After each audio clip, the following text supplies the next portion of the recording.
Hi പ്രിയ സുഹൃത്തുക്കളെ, ഞാൻ ഇന്ന് വന്നിട്ടുള്ളത് നമ്മളുടെ മുഖ്യമന്ത്രി സഖാവ് പിണറായി വിജയനും അതുപോലെ തന്നെ ലാലേട്ടനും കൂടിയുള്ളൊരു ഇൻ്റർവ്യൂ ഉണ്ടായിരുന്നു. അപ്പോൾ അതിൽ ഒരു ഉപനിഷത്തിനെ കുറിച്ച് നമ്മളുടെ സഖാവ് പറയുന്നുണ്ട്. അപ്പോൾ അതൊന്ന് ഇമിറ്റേറ്റ് ചെയ്ത് അവതരിപ്പിക്കുക എന്നുള്ളതാണ്. തെറ്റുണ്ടെങ്കിൽ ക്ഷമിക്കണം. ഹൃദിസ്ഥ ഈശ്വര തിത്ത പ്രതിഷ്ഠ പ്രതിഭാ ഭജേ കരസ്ഥപായസം തിത്ത കോപ്പരസ്ഥകളം തിദ്യേ എന്ന് വെച്ചാൽ വ്യതിസ്ഥ ഈശ്വരൻ തിത്ത,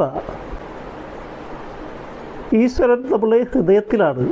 പ്രതിഷ്ഠ പ്രതിഭാ ഭജേ, പ്രതിഷ്ഠകളുടെ പുറകിലേക്ക് പോകുന്നത് ഈ കയ്യിനകത്ത് കുറച്ച് പായസമുണ്ട്, അത് അതിൻ്റെ പുറകിൽ ഒരു തുള്ളി പറ്റിയിട്ടുമുണ്ട്. അപ്പോൾ ആ പുറകിലുള്ളത് നമ്മൾ നക്കാൻ പോകുമ്പോൾ ബാക്കിയുള്ളതെല്ലാം താഴെ പോകും. അതാണ് കോപ്പരസ്ഥകളം വിത്തേ.